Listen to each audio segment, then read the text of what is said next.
ZS-5 sunkvežimis stovi ant pakraščio.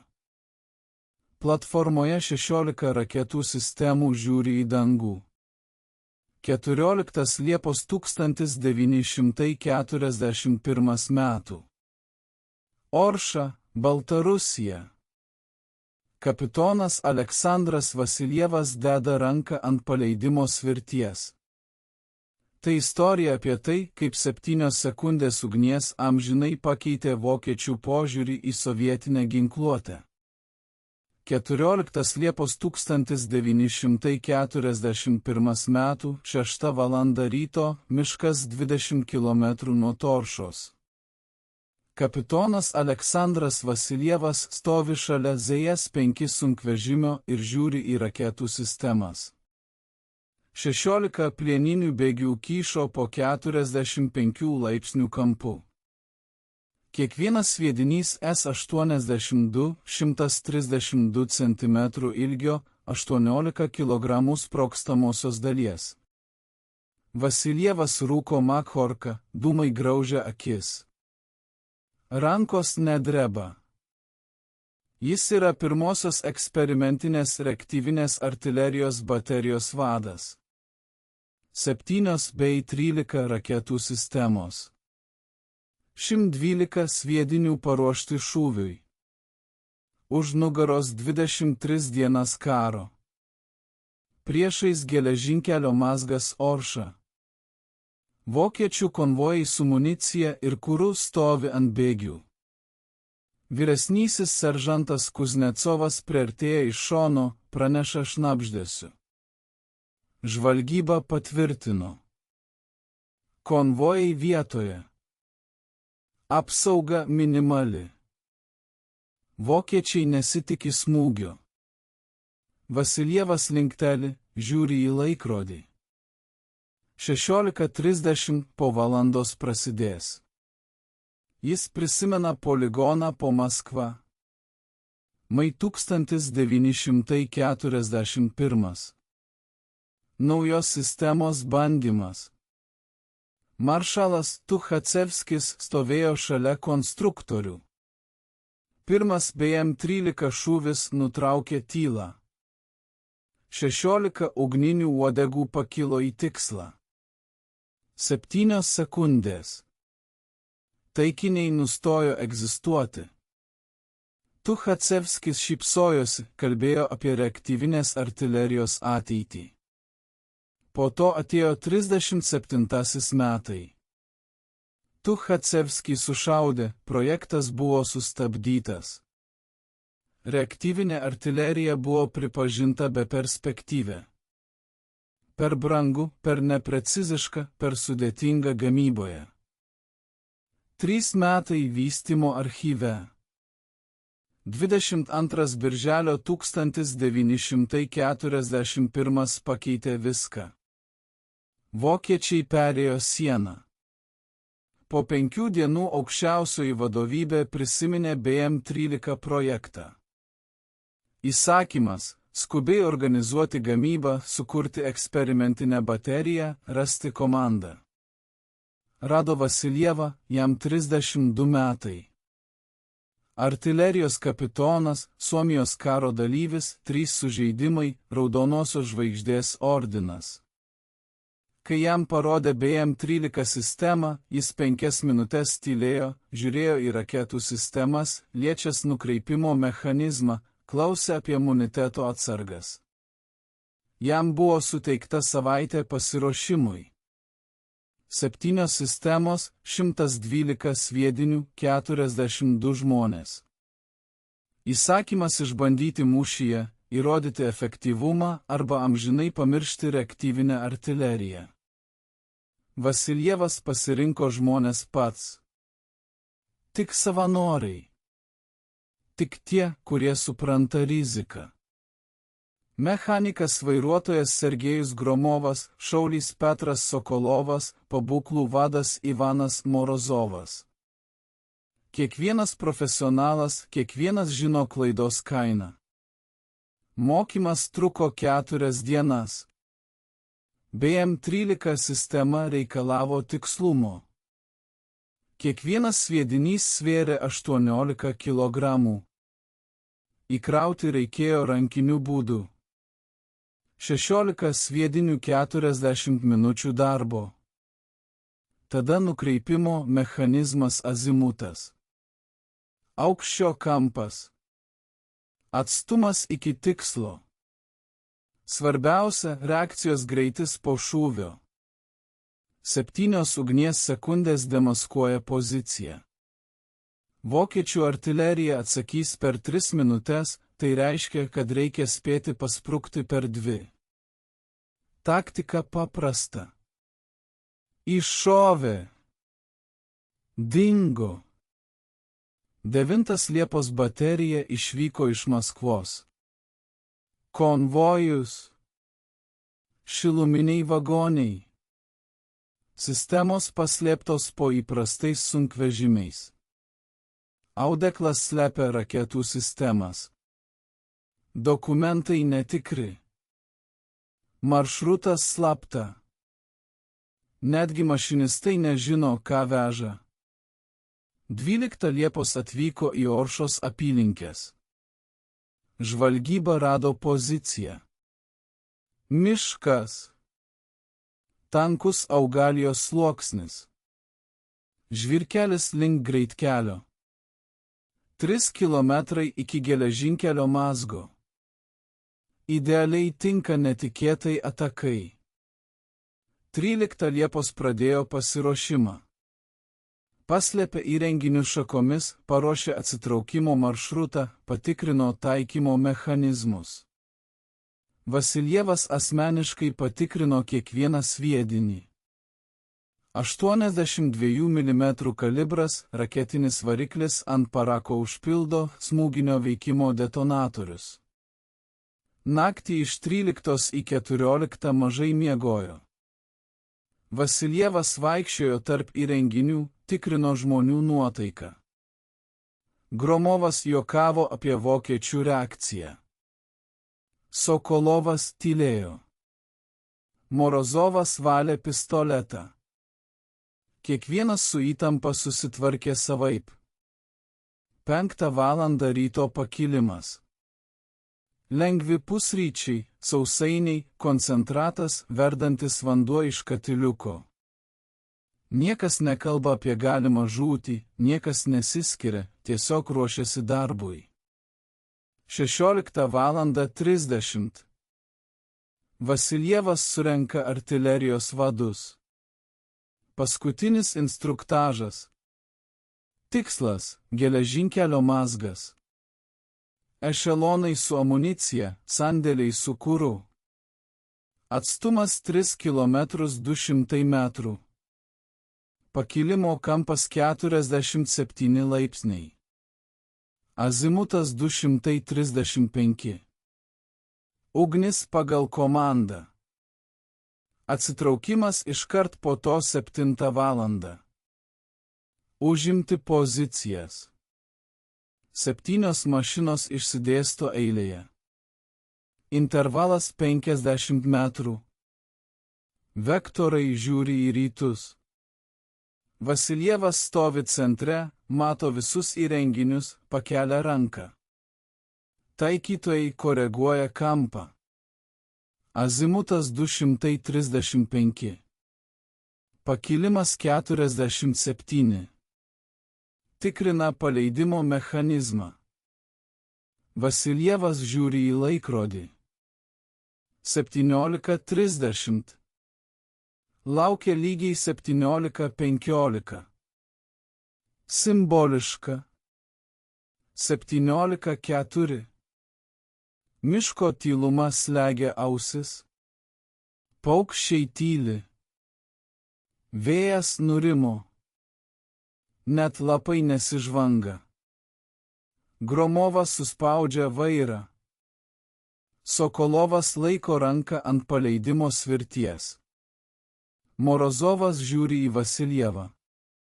17:15. Vasiljevas nuleidžia ranką, šaukia. Ugnis, 7 svirtys traukiasi vienu metu, 112 sviedinių atsiskiria nuo vektorių. 7 sekundės nenutrūkstamo gausmo. Ugniniai uodegos pjauna dangų. Dūmai uždengia mišką. Žemė drebėja po kojomis. Oras prisipildo parako kvapo. Vasiljevas skaičiuoja sekundės. 1, 2, 3, 4, 5, 6, 7. Tyla. Dūmai lėtai nusėda. Vektoriai dūmuoja tušti. 8, 9, 10. Tolumoje serija sprogimų. Žemė drebėja. Ugnies stulpas kyla virš Oršos. Aukštis 300 metrų. Juodi dūmai plinta horizontaliai. Antriniai sprogimai. Amunicija detonuoja. Vasiljevas nežiūri į rezultatą, šaukia: atsitraukimas. Nedelsiant, varikliai riaumoja, įrenginiai sukasi. Žvyrkelis veda į vakarus. 3 kilometrai iki greitkelio, iš ten į šiaurę link savo pozicijų. Spėti per 2 minutės. Gramovas spaudžia gazą iki dugno. ZIS-5 dreba per duobes. Greitis 60 km per valandą. Šakos daužo kabiną. Vasiljevas sėdi šalia, žiūri į veidrodį, mato dūmus virš Oršos. Po minutės 40 sekundžių išvažiuoja į greitkelį, sukasi į šiaurę. Dar 5 kilometrai iki saugios zonos. Vasiljevas apžvelgia. Visos 7 mašinos seka. Niekas neatsiliko. Niekas neprarastas. 10 kilometrų nuo Oršos. Sustoja miško juostoje, maskuoja įrenginius. Vasiljevas surenka vadus. Nuostolių nėra. Technika veikia gerai. Rezultatas nežinomas. Reikia žvalgybos. Po 2 valandų atkeliauja pranešimas. Geležinkelio mazgas Orša sunaikintas. 4 ešelonai sudegė. Amunicijos sandėlis sprogęs. Degantis kuro sandėlis yra. Vokiečių nuostoliai 300 žmonių žuvusių, 500 sužeistų. Mazgas išjungtas mažiausiai savaitei. Vasiljevas tyliai skaito pranešimą. Padeda popierių ant kelio, išsitraukia tabaką, užsidega. Gromovas šalia šypsosi. Sokolovas linkčioja. Morozovas žiūri į įrangą, sako, dirba. Bet svarbiausia ne skaičiai. Svarbiausia vokiečių reakcija. Liepos 14, 7:15 ryto. Geležinkelio mazgas Orša. Majoras Friedrichas Weberis stovi ant platformos. Tikrina dokumentus ant ešelono. 4 vagonai su amunicija, 6 cisternos su kuro, 2 vagonai su maisto produktais. Išvykimas 9 valandą. Weberis patyręs karininkas, 42 metai, dalyvis Lenkijos kampanijos, Prancūzija, Belgija, dabar Rusija. 23 dienas rytų fronte. Judėjimas vyksta pagal planą. Pasipriešinimas silpnėja. Pergalė artėja. Jis žiūri į laikrodį.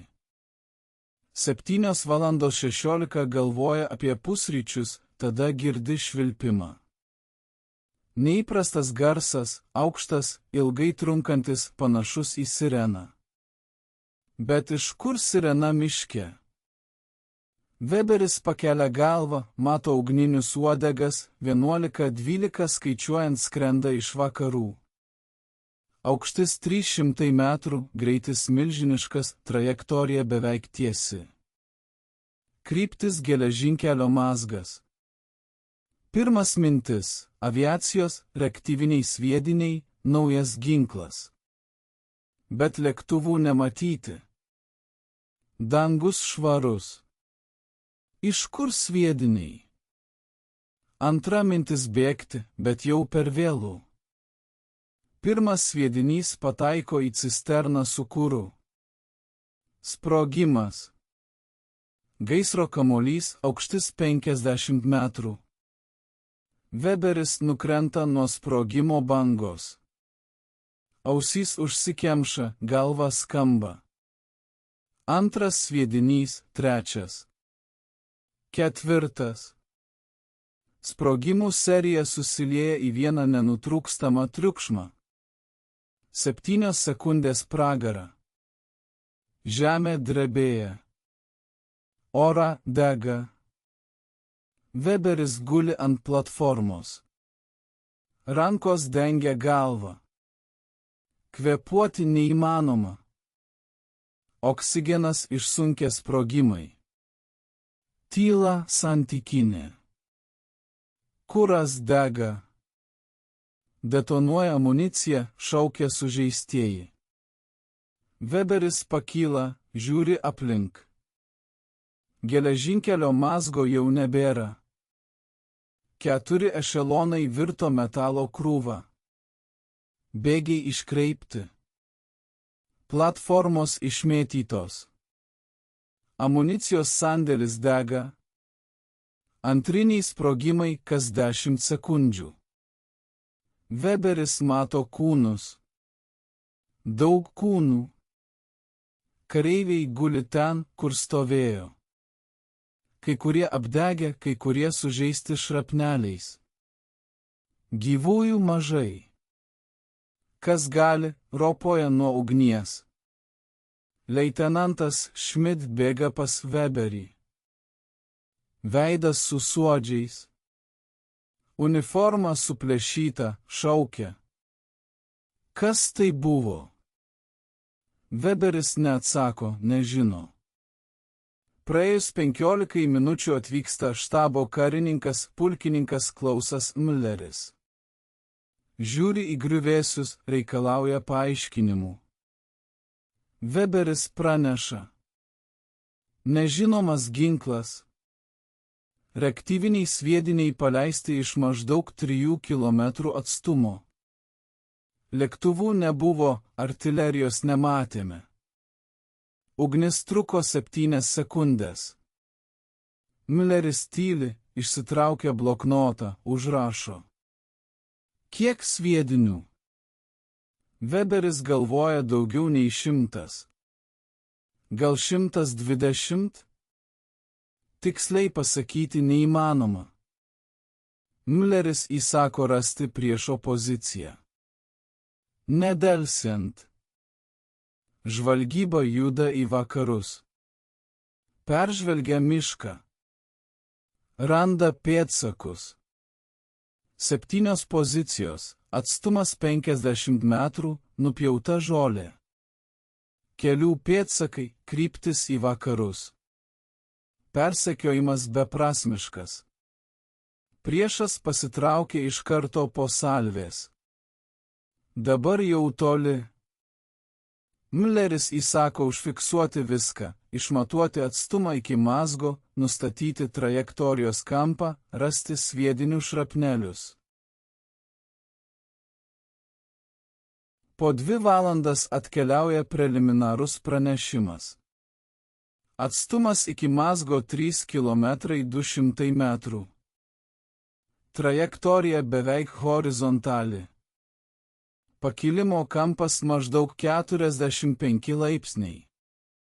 Šalmai rasti, kalibras 82 mm, medžiaga, plienas, reaktyvinio variklio pėdsakai. Mülleris skaito pranešimą, skambina į armijos štabą, praneša, sovietai taiko naują ginklą. Reaktyvinė artilerija, mobilioji. Aukštas ugnies greitis, sunaikinimo galia. Būtina įspėti visas dalis. Armijos štabas reaguoja skeptiškai. Reaktyvinė artilerija buvo laikoma beviltiška. Per brangu, per nepreciziška. Jei sovietai turi tokią ginkluotę, kodėl tylėjo 3 savaitės karo?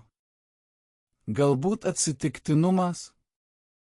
Galbūt eksperimentinė įranga? Mülleris tvirtina. Atsitiktinumas nesunaikina 4 ešelonų per 7 sekundės. Tai sisteminis ginklas, sukurtas, išbandytas, paruoštas masiniam taikymui. Tačiau įspėjimo dėl pavojaus negauname. Aukščiausioji vadovybė netiki arba nenori tikėti. Blitzkrieg vyksta pagal planą. Sovietai traukiasi. Pergalė artėja. Kodėl panikuoti dėl vieno incidento? Weberis stovi tarp griuvėsių, žiūri į dūmus, girdi sužeistųjų aimanas, žino. Tai tik pradžia. 15 Liepos dieną 1941 metais Maskva, Kremlis. Aukščiausiojo vado kabinetas. Prie stalo sėdi Josifas Stalinas. Skaitydamas pranešimą apie BM-13 taikymą. Šalia stovi ginkluotės ministras Dmitrijus Ustinovas. Praneša, Kapitalino Vasiljevo baterija įvykdė užduotį. Geležinkelio mazgas sunaikintas. Priešo nuostoliai 300 žuvusių, 500 sužeistų. Savų nuostolių nėra. Technika veikia. Ar pasiruošę kitam užduočiai? Stalinas padeda popierius, žiūri į Ustinovą, klausia, kiek tokių įrenginių galime pagaminti per mėnesį. Ustinovas išsitraukia užrašų bloknotą, skaičiuoja, esant maksimaliam gamyklų pajėgumui 30 įrenginių plus amunicija, 3000 sviedinių, bet reikia žaliavų. Plienas, sprogstamoji medžiaga, parako užtaisas. Stalinas linksi, įsako organizuoti gamybą nedelsiant, skirti visus reikiamus išteklius. Prioritetas BM-13, terminas mėnuo. Ataskaitas pateikti asmeniškai. Ustinovas užrašo, klausia, kur dislokuoti naujas baterijas. Stalinas galvoja, sako, formuoti atskirus reaktyviosios artilerijos divizionus. Pavaldumas tiesiogiai štabui. Jokių pasklidimų per frontus, naudoti masiškai kritinėse vietose. Netikėtai. Dar vienas klausimas – slaptumas. BM-13 įrenginiai yra maksimalių slaptumo lygių. Piešiniai su ženklu visiškai slapta. Įgulos pasirašo dokumentus apie neskelbimą. Esant grėsmėms sunaikinti techniką bet kokią kainą. Ustinovas supranta, linksi, išeina. Po valandos gamyklos gauna įsakymą pertvarkyti gamybą pagal BM-13, mobilizuoti darbininkus, organizuoti 3 pamainas, dirbti visą parą. Maskvos Kominterno vardu pavadinta gamykla pirmoji pradeda gamybą. Direktorius Aleksejus Kostikovas asmeniškai kontroliuoja procesą. Kiekvieną dieną 5 įrenginiai. Kiekvienas praeina bandymus, kiekvienas gauna numerį, kiekvienas išsiunčiamas į frontą. Liepos pabaigoje paruoštos pirmos 30 įrenginių. Suformuoti 3 divizionai. Po 10 įrenginių kiekviename. Komandirai praėjo parengimą pas Vasiljevą. Taktika išbandyta. Iššovė. Pasitrauk. Rugpjūčio 1 divizijos atvyksta į frontą. Viena prie Smolensko, kita prie Kijevo, 3 rezervas. Vykdyti griežtai pagal aukščiausiojo įsakymą. Rugpjūčio 2 prie Smolensko 1 divizionas smogė. Tikslas – vokiečių technikos susitelkimas, tankai, automašinos, artilerija. 3 salvės, 300 sviedinių, 7 sekundės kiekvienai. Rezultatas – 40 tankų sunaikinta, 60 automašinų, 12 pabūklų. Vokiečiai šokia. Vėl nepažįstamas ginklas. Vėl ugnies lietus iš dangaus. Vėl neįmanoma nustatyti šaltinio. Žvalgyba randa tuščias pozicijas. Sovietai pasitraukė per minutę po salvės. Rugpjūčio 3 smūgis prie Kijevo. Tikslas – perėję per Dnieprą. Vokiečiai perkelia techniką, pontonus, keltus. Susitelkimas idealus PM-13. Antrasis divizionas smogė. 4 salvės, 400 sviedinių. Perėja sunaikinta, pontonai sudaužyti, keltai nuskendę. Vokiečių nuostoliai 500 žmonių. Vokiečių vadovybė pradeda nerimauti. 2 dideli smūgiai per 2 dienas skirtingose fronto vietose. Reiškia ne eksperimentinė įranga. Reiškia masinė gamyba, reiškia sisteminis ginklas. Abveris gauna užduotį išsiaiškinti viską apie naują sovietinį ginklą. Charakteristikos, kiekis, dislokacija, taikymo taktika, priešpriešos metodai. Žvalgyba dirba, agentai užnugaryje fiksuoja judėjimą. Oro fotografija ieško pozicijų. Radio perėmimas pagauna pokalbius. Bet informacijos mažai. Sovietai griežtai laikosi slaptumo. Rugpjūčio 5 suimtasis raudonarmietis pasakoja, girdėjau iš draugų. Naujasis ginklas vadinasi Katyša. Kodėl, nežinau. Gal nuo dainos, gal nuo vardo. Tiksliai, galingas dalykas. Vokiečiai bijo. Pavadinimas Katyša įsitvirtina. Vokiečiai pradeda jį naudoti. Iš pradžių žvalgybose, vėliau įsakymuose, paskui kareivių pokalbiuose. Jie turi savo pavadinimą Stalino organas dėl garso, ilgo sviedinių ūžesio kaip bažnyčios organas. Rugpjūčio 10 pirmas susidūrimas divizijų lygyje. Vokiečių tankų divizija pralaužė gynybą prie Jelnios. Judėjimas greitas, sovietai traukėsi. Situacija kritinė. Vadovybė priima sprendimą masiškai naudoti BM-13. 3 divizijos sujungiamos.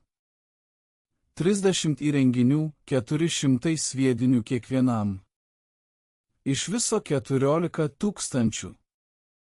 400. Tikslas – vokiečių tankų susitelkimas miške. Žvalgyba užfiksavo 120 mašinų. Nakvynė prieš kitą šuolį. Rugpjūčio 11:04 valandą ryto. 30 įrenginių užima pozicijas. Atstumas iki tikslo 5 km. Azimutas apskaičiuotas, pakilimas nustatytas. Vasiljevas asmeniškai vadovauja operacijai. Stovi centre, mato visus įrenginius.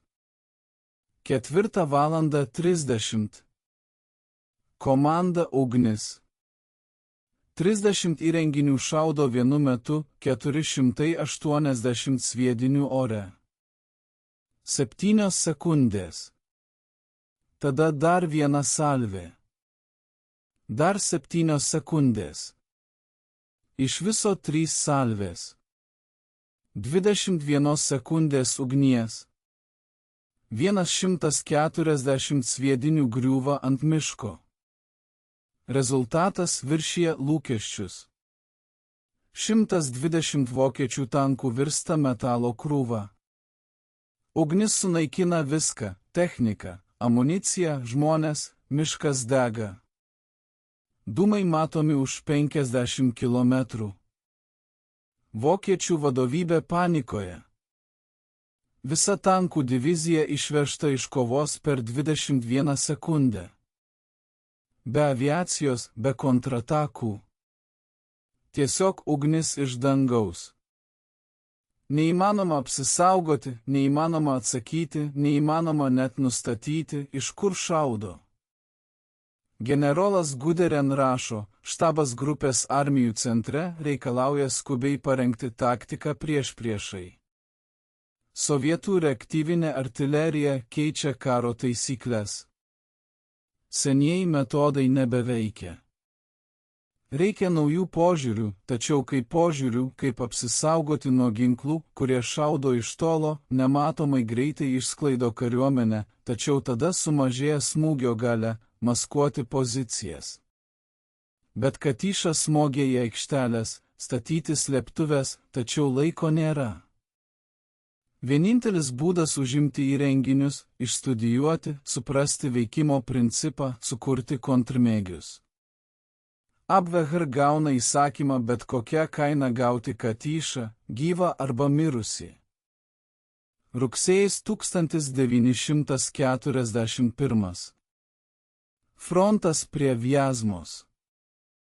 Vasiljev baterija gauna naują užduotį – užtikrinti kariuomenės atsitraukimą. Vokiečiai puola. Apsuptis neišvengiama. Reikia sulaikyti priešininką, suteikti laiko evakuacijai.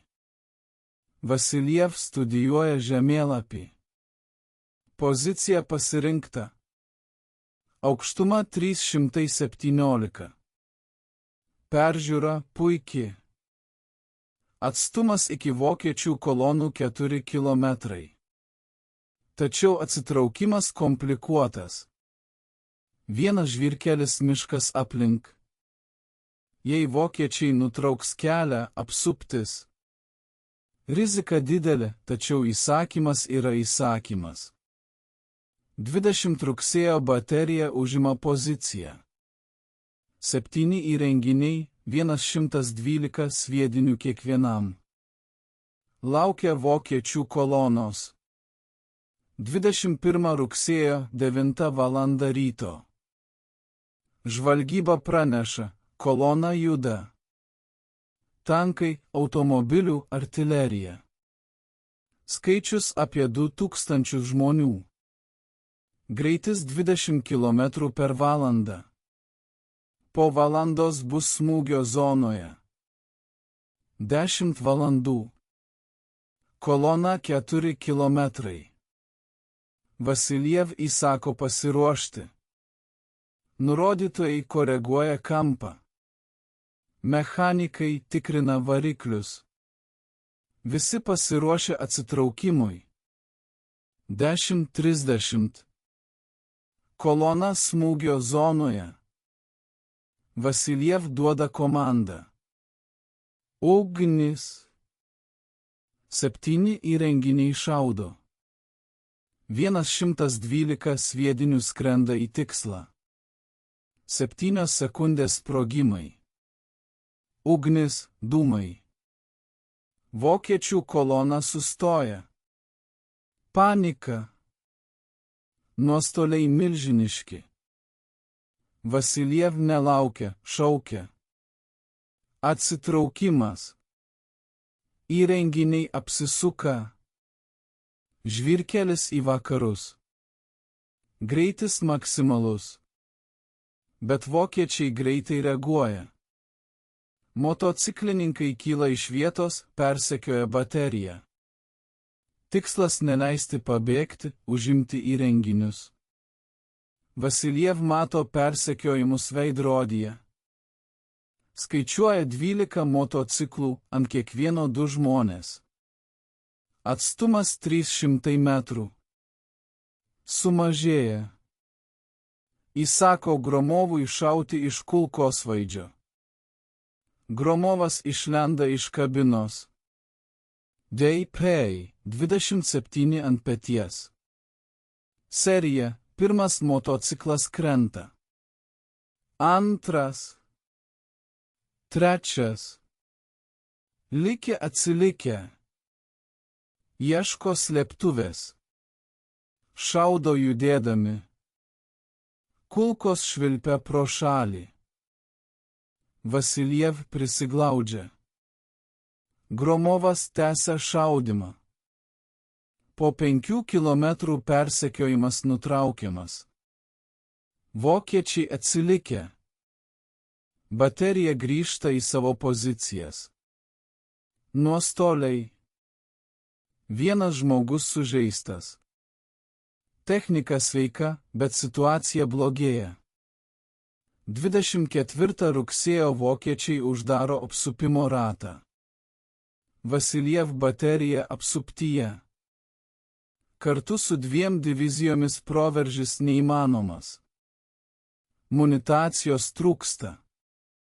Maisto atsargos baigėsi. Vasiljev susirenka komandirus, diskutuoja variantus. Prabėgti mažomis grupėmis, palikti techniką, sunaikinti įrenginius, kad vokiečiams nepatektų. Sprendimas priimamas kartu sunaikinti bei M13, prabėgti pėsčiomis naktį per pelkę. Vokiečiai ten nesitiki. 25 rugsėjo vakaras. Vasiljevas asmeniškai įrengė sprogmenis po kiekvieną įrangą. Toluoliai, detonatoriai, Bigfordo virvė. Viskas pagal instrukcijas.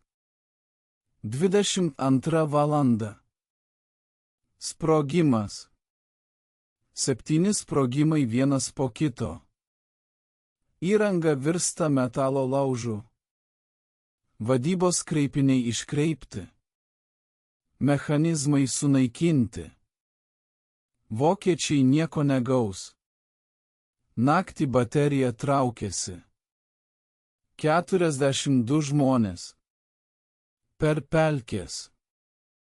Kompasu į vakarus 3 nakties kelio. Dieną slepiasi miške, maitinasi šaknimis, geria pelkės vandenį. 28 rugsėjo išeina pas savo. Išvargę, alkani, bet gyvi. Vasiljevas praneša vadovybei, baterija sunaikinta, įranga sproginta. Asmeninis kadrų skaičius išlaikytas. Jam paskelbiama padėka. Priskiriama majoro rangas, skiriamas naujo diviziono vadu. BM13 gamyba didėja. Reikia patyrusių vadų. Spalis 1941. Maskvos gamykla, pavadinta Kominternu. Direktorius Kostiakovas stovi prie darbo stalo, žiūri į konvejerį. Kiekvieną dieną nuimama 5 BM13 įrangos. Planas vykdomas, bet Maskvai gresia vokiečiai. Jie artėja iš vakarų. Evakuacija neišvengiama. Įsakymas perkelti gamybą į Uralą, į Sverdlovską, išsaugoti įrangą, išlaikyti personalą, tęsti gamybą. 15 spalio prasideda evakuacija. Staklės demontuojamos, supakuojamos, kraunamos į vagonus. Darbuotojai išvyksta su šeimomis, ima įrankius, brėžinius, technologijas. 20 spalio paskutinis traukinys palieka Maskvą. 50 vagonų, staklės, žmonės, medžiagos. Kryptis Sverdlovskas. Atstumas 1800 km. Kelionės trukmė 5 dienos. 25 spalio traukinys atvyksta. Iškrovimas prasideda nedelsiant. Staklės įrengiamos naujame ceche. Darbuotojai apgyvendinami barakuose. Po savaitės gamyba atnaujinama. Lapkričio 1 pirmasis įrenginys nuimamas iš konvejerio Sverdlovske. Kostiakovas asmeniškai priima, tikrina kokybę, siunčia bandymams. Viskas veikia. Iki lapkričio pabaigos gamyba visiškai atkuriama. 5 įrenginiai per dieną. 150 per mėnesį. Pavasarį 1942 planuojama padidinti iki 10 per dieną. Paryžiuje taip pat vykdoma sviedinių gamyba. Gamykla Čeliabinske gamina RS-82, 20 000 per dieną, 60 000 per mėnesį. Ammunition Stock Increases. Gruodis 1941 kontrofensyva po Maskva. BM-13 taikoma masiškai. 20 divizionų, 200 įrenginių. Smūgiai į vokiečių pozicijas kiekvieną dieną. Gruodžio 3 smūgis po Klinu. Tikslas – vokiečių tvirtovės. 5 divizionai, 50 įrenginių, 10 salvų, 5000 sviedinių. Tvirtovės sunaikintos. Kelias į puolimą atviras. Gruodžio 5 smūgis į koncentraciją. Tikslas – technikos kaupimas, 3 divizionai, 30 įrenginių, 8 salvos, 4000 sviedinių. Technika dega. Vokiečiai traukiasi. Vokiečių vadovybė panikoje. Neįmanoma išlaikyti gynybos po nuolatinių Katjušos smūgių. Neįmanoma planuoti operacijas. Neįmanoma išlaikyti kovinę dvasią. Kareiviai bijo reaktyvinių sviedinių garsų labiau nei artilerijos ugnies. Generolas von Bokas rašo savo dienoraštyje: Sovietų reaguojanti artilerija baisiausias šios karinės ginklas. Ne tankai, nei lėktuvai, būtent Katjuša, nes neįmanoma numatyti, neįmanoma apsisaugoti. Tiesiog laukia, kada atvyks. Psichologinis efektas milžiniškas. Vokiečių kariai pradeda vadinti fronto ruožus, kur naudojamos Katjušos, mirties slėnių, vengia atvirų pozicijų, kasa gilius slėptuves, tačiau tai nepadeda. Gruodžio 10 dieną prie Tulos vokiečių tankų batalionas patenka po 4 divizionų smūgių. 40 įrenginių, 15 salvų, 7500 sviedinių. Batalionas nustoja egzistuoti. Išgyvena 20 žmonių. Technika visiškai sunaikinta. 12 metų vasara. Vokiečiai puola pietuose. Tikslas – Stalingradas, Volga, Kaukazo nafta. Vyriausybei priima sprendimą ginti miestą bet kokią kainą. Bei 13 koncentruoti maksimaliai. Iki rugpjūčio prie Stalingrado 30 divizionų, 300 įrenginių.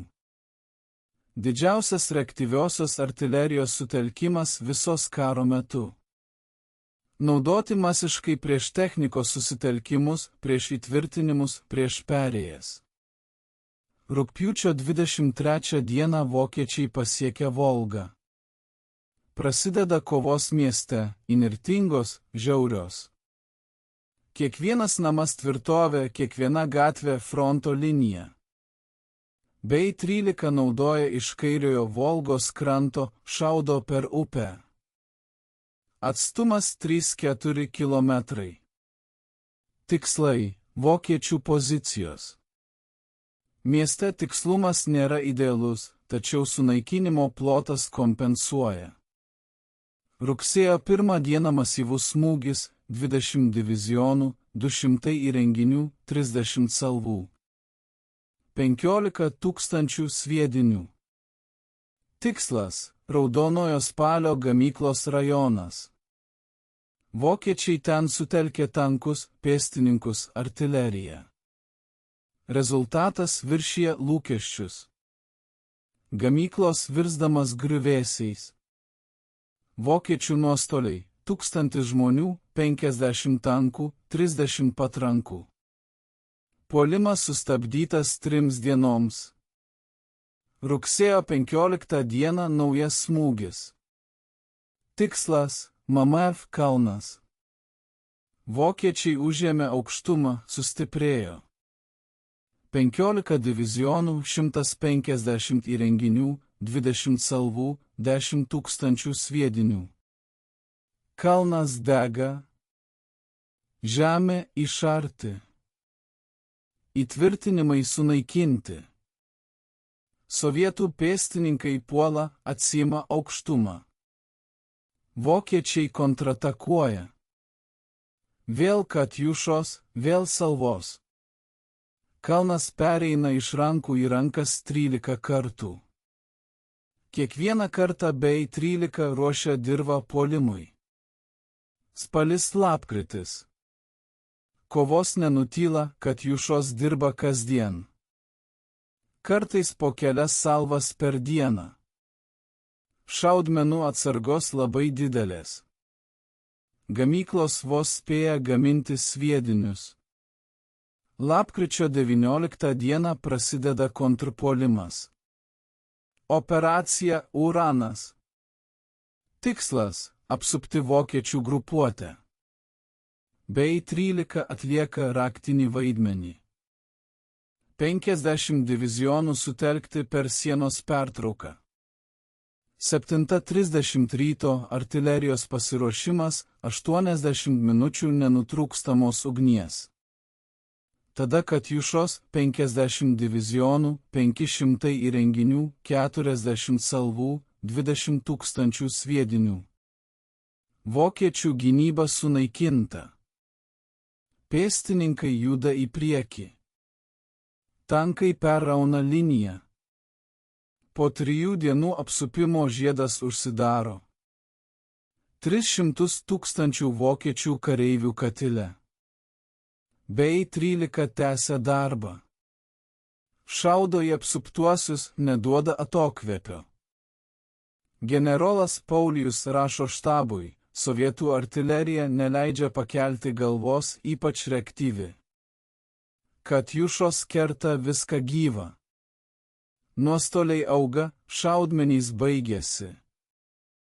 Maisto nėra, pralaužimas neįmanomas.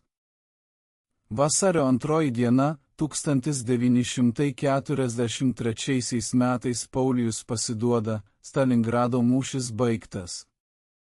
Bei 13 suvaidino didžiulį vaidmenį. Vokiečiai pripažįsta, be Katjušų katilas būtų laikęsis ilgiau. Ar norite, kad šioje vietoje įterpčiau pirmąjį laiką 20–30% istorijos? Įdėkime jį čia, po Stalingrado. Šios salvės pakeitė karo eigą.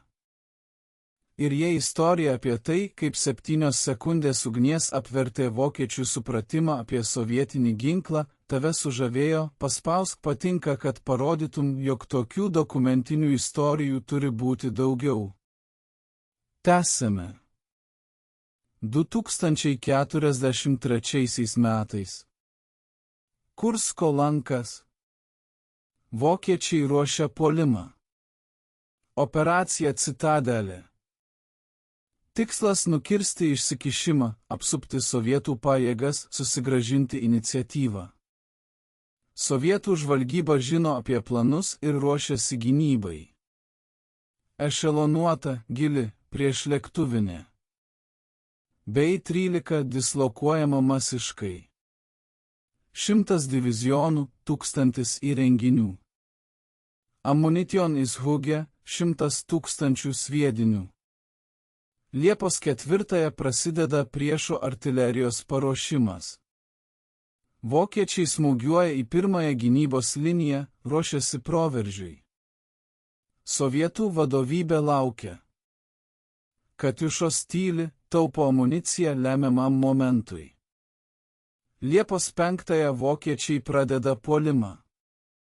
Tankai, pėstininkai, savaeigis, naujieji tigrai, panteros, Ferdinandai, šarvuoti monstrai pralaužia pirmąją liniją, gilinasi. Liepos 6 pasiekė antrąją liniją, susidūrė su stipria gynyba. Priešlėktuvinė artilerija, minų laukai, pėstininkai įtvirtinimuose. Puolimas lėtėja.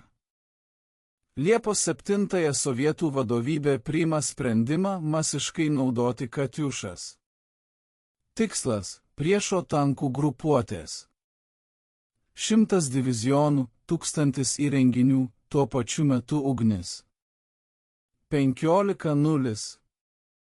Komanda – ugnis. 1000 įrenginių šaudo sinchroniškai, 16 000 sviedinių ore. Salva trunka 7 sekundės, tačiau poveikis vokiečiams katastrofiškas. Tankų kolonos uždengtos ugnimi. Tiesioginiai pataikymai reti, tačiau šrapneliai prasiskverbia pro ploną šarvą, sugadina vikšrus, išveda iš rikiuotės variklius, demoralizuoja įgulas. Tigrai ir panteros sustoja. Dalis dega. Dalis pažeista. Įgulos palieka mašinas, bėga į slėptuves. Pėstininkai gulasi, puolimas sustoja. Vokiečių vadovybė šokia. 1000 įrenginių vienu metu. Tokios apimties katiušų panaudojimo niekada nebuvo. Neįmanoma planuoti operacijų, kai priešas gali užgriūti 16 000 sviedinių per 7 sekundės. Liepos 12 priešingas tankų mūšis prie Prochorovkos yra didžiausias istorijoje.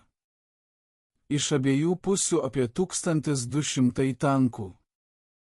Bei 13 taikoma prieš pradžią. 50 divizionų, 500 įrenginių, 20 salvų, 40 000 sviedinių. Vokiečių pozicijos išraustos, technika pažeista, kovinė dvasia sugriauta. Kai sovietų tankai eina į puolimą, vokiečiai neišlaiko, traukiasi, palieka pozicijas. Kursko mūšis baigėsi sovietų pergalėmis. Bei 13 suvaidino lemiamą vaidmenį. Vokiečiai pripažįsta, kad masinis reaktyvinės artilerijos taikymas tapo lemiamų faktorių. Neįmanoma pulti po tokia ugnimi. Po Kursko iniciatyva visiškai pereina. Sovietų pajėgos puola, išlaisvina teritoriją. Katiušos eina priekyje, ruošia kelią tankams ir pėstininkams. 2043 metais. Konstruktorai dirba prie Bei 13 tobulinimo, didina nuotolį, didina tikslumą, kuria naujus sviedinius. Atsiranda Bei 31, kalibras 300 mm. Sviedinio svoris 92 kg, nuotolis 10 km. Nuniokojanti galia milžiniška. Vienas sviedinys sukuria kraterį 15 metrų skersmens. Formuojami sunkieji divizionai, taiko prieš betoninių įtvirtinimų, gelžbetoninių bunkerių, tiltų stiprinimus. BEM 31 prasiskverbia per metrą betono, sugriovina bet kokią apsaugą. Pavasaris 1944, sukurtas PM8. Lengva versija, montuojama ant JEIP. Mobilus, greitas. 8 paleidimo vamzdžiai vietoj 16 naudojami partizanų atakoms, smūgiams iš gilaus užnugario. Partizanai gauna BM8 su džiaugsmu. Pak finalį, ginklas prieš vokiečių garnizonus. Staigus smūgis naktį. 8 sviediniai į kareivines. Tada dingsta miške. Vokiečiai nesuspėja sureaguoti. Vasara. 1944. Operacija Bagration. Išlaisvinimas Baltarusijos. BM13 taikoma masiškai.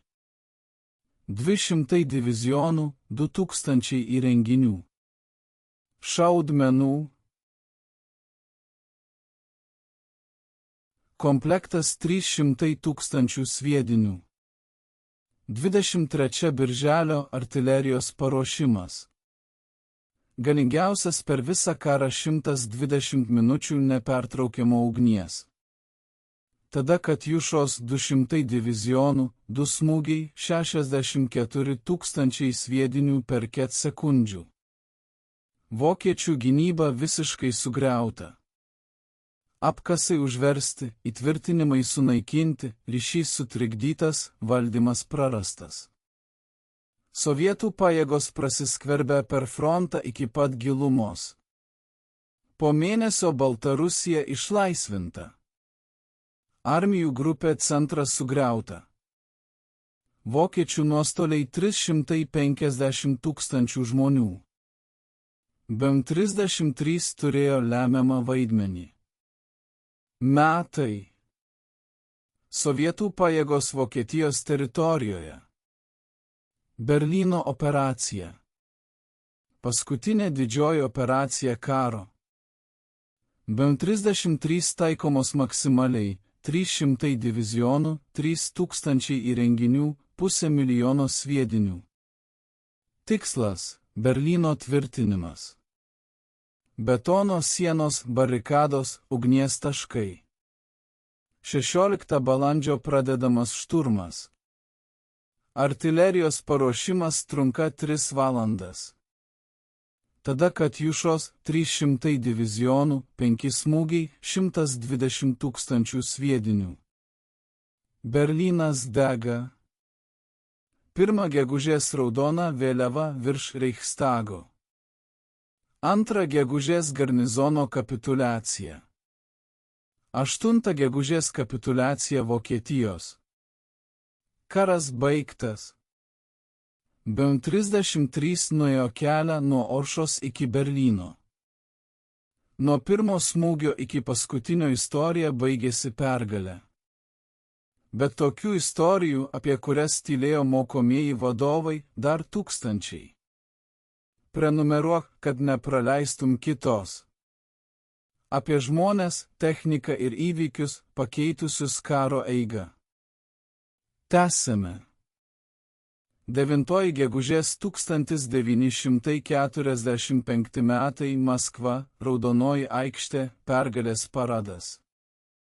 Per grindinį juda technikos kolonos, tankai, savaeigiai, artilerija. Bent 33. Majoras Vasiljevas stovi pirmame automobilyje, žiūri į tribūną, mato šalies vadovybę, prisimena, kad Liepos 1941, Podoršės miškas, pirmas smūgis. 7 sekundės ugnies. Tuo metu niekas nežinojo, kad bent 33 taps karo simboliu. Kad Katjuša įeis į istoriją kaip vienas iš efektyviausių ginklų, kad reaktyvinių sviedinių garsą prisimins veteranai visą gyvenimą. Statistika įspūdinga. Per karą pagaminta 10 000 bent 33 įrenginių.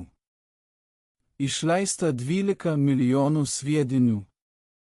Sunaikinta neskaičiuojama technika ir priešo gyvosios jėgos. Bet svarbiausia – psichologinis efektas. Vokiečių kariai bijojo Katjušų labiau nei bet kurio kito ginklo, nes buvo neįmanoma apsiginti, nes smūgis atėjo netikėtai, nes 7 sekundės ugnies galėjo sunaikinti visą batalioną. Po karo bent 33 nepamiršo. Sistema vystėsi. Atsirado Grad, Uragan, Tornadas, šiuolaikinės reaktyvinės salvos sistemos, tiesioginiai pirmųjų Katjušų palikuonys. Bet veteranai prisimena būtent bent 33. Prisimena garsą. Prisimena ugnies uodegas danguje. Prisimena, kaip žemė drebėjo po kojomis, prisimena, kaip vokiečiai vadino tai Stalino organu. Vasiljevas išgyveno iki 80 metų, mirė 1972 metais. Palaidotas su kariniais pagarbos. Ant paminklo parašyta pirmojo BM-13 baterijos vadas, Sovietų Sąjungos herojus. Gromovas išgyveno visą karą, grįžo į Maskvą, dirbo toje pačioje Kominterno gamykloje, pasakojo anūkams apie 14 Liepos, apie pirmąjį salvę, apie vokiečių nuostabą. Mirė 1985. Sokolovas liko armijoje, pasiekė pulkininko laipsnį, dėstė artilerijos akademijoje, parašė vadovėlį apie raketinės artilerijos taktikas. Jo metodai naudojami iki šiol. Morozovas neišgyveno iki pergalės. Žuvo 1943 metais prie Kursko. Tiesioginis vokiečių sviedinio pataikymas į įrenginį. Įgula žuvo akimirksniu. Palaidotas bendroje kapavietėje. Po mirties apdovanotas Tėvynės karo 1 klasės medaliu. BM-13 konstruktoriai gavo Stalino premiją. Andrius Kostiakovas vadovavo raketų technikos mokslinių tyrimų institutui. Jo kūriniai tapo kosminės programos pagrindu. Raketos išaugo iš Katyšų. Vokiečių dokumentai po karo parodė, kad Katyša buvo viename iš pavojingiausių sovietų ginklų sąrašų greta T-34 ir šturmo lėktuvo IL-2. Abveras investavo didžiulius išteklius į bandymus užimti įrenginį, tačiau nesėkmingai. Sovietai griežtai saugojo paslaptį. Tik vieną kartą vokiečiams pavyko užimti pažeistą BM-13. 1942 metų rudenį. Įgula nespėjo susprogdinti įrenginio. Vokiečių inžinieriai tyrinėjo trofėjų 2 mėnesius. Bandė nukopijuoti, bet nepavyko. Technologija pasirodė sudėtingesnė nei atrodė. Pavadinimas Katyša įsitvirtino amžinai. Oficialiai sistema vadinosi BM-13 sargybinių minosvaidis raketų salvos sistema. Bet visi vadino Katyša. Kodėl būtent taip? Versijų daug. Nuo populiarios dainos, nuo merginos vardu gamykloje, nuo pirmų konstruktorių pavardžių raidžių. Tiesa, niekas nežino, bet pavadinimas liko. Šiandien BM-13 stovi muziejuose, ant postamentų miestų didvyrių greta tankų ir patrankų. Veteranai ateina, liečia vamzdžius, prisimena, jaunimas fotografuojasi. Nesuvokdami, kokią rolę suvaidino šis aparatas. 7 sekundės ugnies pakeitė karą. 14 Liepos 1941 metų Oršoje prasidėjo istorija. Istorija ginklo, kurio vokiečiai nesitikėjo, nesuprato, bijojo, vadino Stalino organu.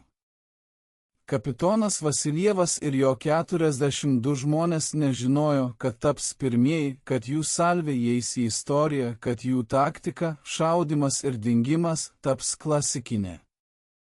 Jie tiesiog vykdė įsakymą, gynė tėvynę, kūrė legendą 16 sviedinių per 7 sekundės. Vokiečių karininkai nežinojo, kad tai įmanoma, nepatikėjo, kai pamatė, nesuprato, kaip apsiginti. Ši netikėtumas kainavo jiems tūkstančius gyvybių.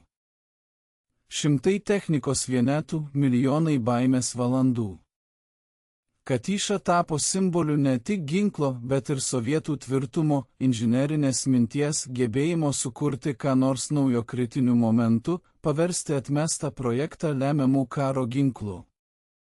BM-13 istorija tai žmonių, konstruktorių, kurie nesusitaikė po Tuchacevsko suėmimo, istorija darbininkų, kurie evakavo gamybą po bombomis, komandirų, kurie rizikavo gyvybėmis, bandydami naują ginklą, karių, kurie krovė įrenginius po ugnimi. Tai istorija apie tai, kaip technologija gali pakeisti karą, kaip 7 sekundės ugnies vertos daugiau nei valandos artilerijos paruošimo, kaip netikėtumas svarbesnis nei tikslumas, kaip psichologija nugalima logika. Vokiečiai buvo tikri savo pranašumų, blitzkriegų nepajudinamumu. Katyša sugriauna šią tikėjimą, parodė, kad priešininkas turi ginklą, apie kurį jie nežinojo, kad technologinis pranašumas nėra absoliutus, kad karas bus ilgas ir kruvinas. 14 Liepos 1941. Padoršių miškas. Kapitonas Vasiljevas nuleidžia ranką. 7 sistemos šaudo vienu metu. 112 ugnies uodegų perpjauna dangų. 7 sekundės griaustinio. Tada tyla. Vokiečių karininkai stovi griuvėsiuose, žiūri į dūmus, nesupranta, kas įvyko, nežino, kad tai pabaigos pradžia, kad ginklas, kurį jie ką tik išbandė, pasieks Berlyną, kad šių sviedinių garsas jiems bus košmaruose iki gyvenimo pabaigos. Katyša, BM-13, sargybos minosvaidis, Stalino organas. Daug pavadinimų. Viena esmė – ginklas, kuris pakeitė karą per 7 sekundės.